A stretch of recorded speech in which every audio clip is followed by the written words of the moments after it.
É o Gazeta Entrevista que está no ar pela sua TV Gazeta, Rede Record de Televisão.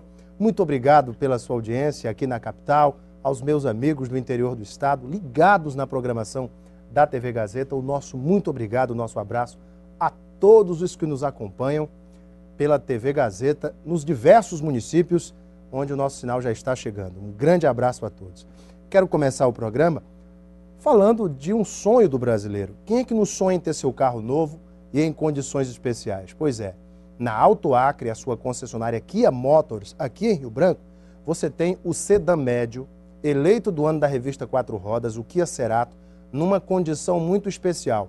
Cerato, com rodas de liga leve, câmbio automático com pedal shift, na versão EX, por apenas R$ 66.400, um preço imbatível. Cerato com câmbio automático de 6 marchas, duplo airbag, rodas de liga leve, por apenas R$ 66.400. Tem também o SUV mais vendido do Brasil, o Kia Sorrento, com uma promoção muito especial, R$ 5.000 de desconto no preço de tabela.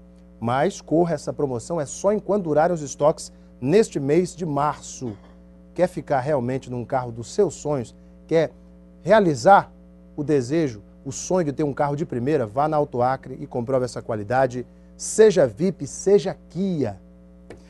Muito bem, eu vou bater um papo com o presidente do Diretório Estadual do PT, o jovem Leonardo Brito, que nos fala sobre este momento do PT, este momento da pré-candidatura de Marcos Alexandre, as reuniões setoriais que o PT vem realizando com o próprio Marcos Alexandre, este momento político com a candidatura unificada da Frente Popular, com o nome do Marcos e a desistência de Perpétua.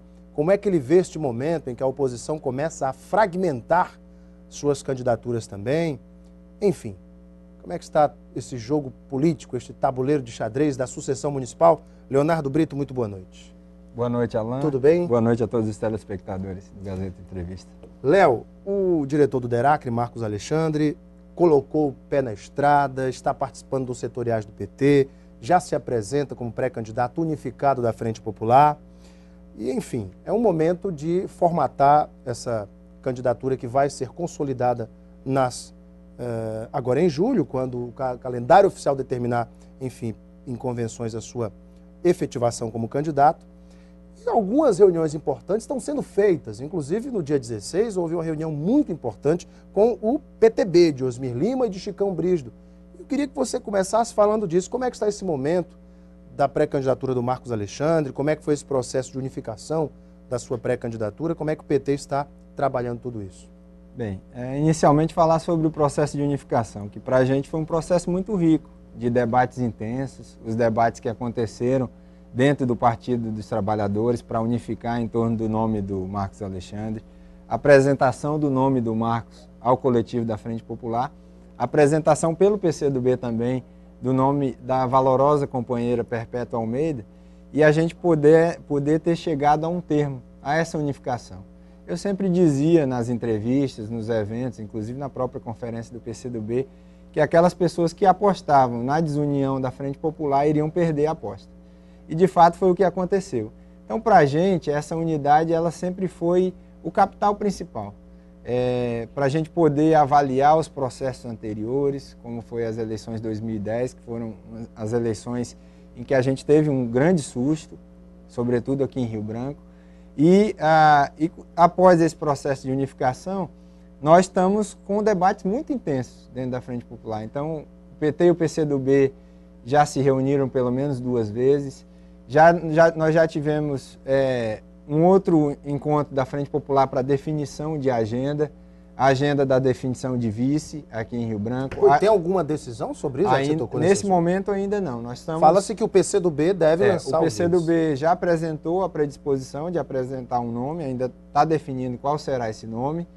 Temos o PSDC, o PV e o PSB que também estão pleiteando. Mas acredito que já nas próximas semanas a gente tem todas as condições de definir a vice aqui em Rio Branco.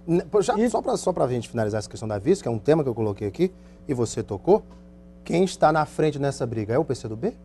Bem, o PCdoB... Historicamente é o vice o PCdoB, nesse momento, ele foi o vice nas eleições de 2004 e 2008. apresentou uma pré-candidatura muito forte, que foi a pré-candidatura da deputada Perpétua Almeida, e tem toda a legitimidade de estar apresentando nesse momento, assim como os demais partidos. Eu entendo que nós vamos pesar o que vai somar mais nessa escolha do vice, o que vai somar mais na chapa com o Marcos Alexandre. A importância de ter pessoas, inclusive que o próprio Marcos Alexandre possa ser ouvido nesse processo, mas quem está coordenando esse processo é o PT, foi delegado ao Partido dos Trabalhadores a condução desse processo da vice, e nós estamos conversando com o PV, com o PSDC, eles estão colocando as razões porque estão colocando esse nome. Agora, o nosso objetivo central é justamente mostrar para a sociedade essa unidade, mostrar uma chapa forte com nomes que tenham um grande respaldo popular para a gente ir para esse embate de 2010 ou de 2012. E outra agenda que nós estamos trabalhando na Frente Popular é a agenda, são outras duas agendas. A agenda do interior, para a gente também fazer esse mapeamento do interior, para que a gente possa unificar o máximo de palanques possíveis, e também, Alan, essas agendas que já iniciaram, que são muito importantes, que são agendas de construção da nossa candidatura do Marcos Alexandre. Então, com os setoriais do PT, já vários setoriais se encontraram com o Marcos, como o setorial de meio ambiente, setorial agrário. Nesse final de semana nós vamos ter o setorial da juventude, que é um dos maiores do partido. As mulheres do PT já se encontraram com o Marcos Alexandre. E as visitas que estão sendo feitas aos partidos. Então, já foram visitados o PCdoB, o PSB, o PTB, o PV, e outros partidos vão estar sendo visitados ao longo dessa semana. Então, é uma agenda muito interessante do Marcos. Nós vamos ter também os encontros setoriais que ele vai participar. E nós, da Frente Popular, também estamos construindo um conjunto de um seminário que vai ser uma espécie de jornada para a gente discutir a cidade de Rio Branco. Porque, fundamentalmente, o que vai ser discutido nessa eleição são os rumos do município de Rio Branco. Os 8 anos que nós estivemos à frente com o prefeito Angelim, que foram anos de significativos avanços, e a gente quer chamar todos os partidos, e vamos chamar as militâncias de todos os partidos para fazerem esse debate, e a gente também apontar para os rumos que nós teremos de agora em diante. Então, eu vejo que esse momento está sendo um momento muito rico, agora, depois de definida a candidatura, em que todo mundo está marchando junto com um propósito único, que é a construção da pré-candidatura nesse momento e da futura candidatura do Marcos Alexandre a prefeito de Rio Branco. Se por um lado a Frente Popular caminha unificada, por outro a oposição começa a se fragmentar ainda mais. Como é que você avalia essa possível pré-candidatura do deputado Jamil Asfur, Democratas, que historicamente sempre esteve ao lado do PSDB, nacionalmente, são 3 partidos, inclusive que o PT determina que não se faça alianças municipais, Democratas, PSDB e PPS, uma determinação da Nacional do PT. Portanto, favorece a candidatura de Marcos Alexandre esse ensaio de pré-candidatura do Democratas? Essa pré-candidatura do deputado Jamil, assim como a própria pré-candidatura do Fernando e de outros, Ayrton Rocha, Luiz Calixto, que estão se apresentando hoje no município de Rio Branco, nada mais é do que uma demonstração de que a oposição no Acre ela é um conglomerado de interesses pessoais, que não tem um projeto unificado como nós da Frente Popular, que apresentamos esse projeto e vamos defendê-lo, esse projeto que vem sendo capitaneado pelo prefeito Angelim aqui no município de Rio Branco. Me permita uma observação, isso não mostra, segundo o cientista político Nilson Euclides, que existe um outro viés, ou seja, que a Frente Popular tem lideranças efetivamente fortes e que na oposição faltam essas lideranças fortes que capitaneiem esse processo de negociações, como foi o caso do Não é só isso, porque nós temos lideranças fortes na oposição, que saíram fortalecidas no último processo eleitoral. Agora, o fundamental é que na Frente Popular existe um entendimento de que o trabalho que o prefeito Angelim iniciou ao longo desses 7 anos e 3 meses, ele deve ser continuado, que deve ser aperfeiçoado, que a gente deve corrigir os erros cometidos, que a gente deve aprofundar as conquistas que nós tivemos ao longo desses 7 anos e 3 meses, e isso nos unifica.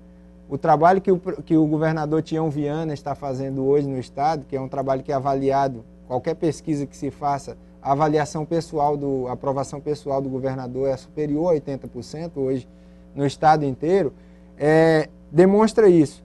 E isso nos unifica. Esse projeto, ele nos unifica e nós temos 10 partidos que congregam esse projeto nesse momento. Mas resumindo, o PT achou muito, o PT achou bom. A oposição, ela tenta mostrar uma ideia de que está unida, mas na verdade a Rio Branco é a demonstração de que essa união é uma união para inglês ver.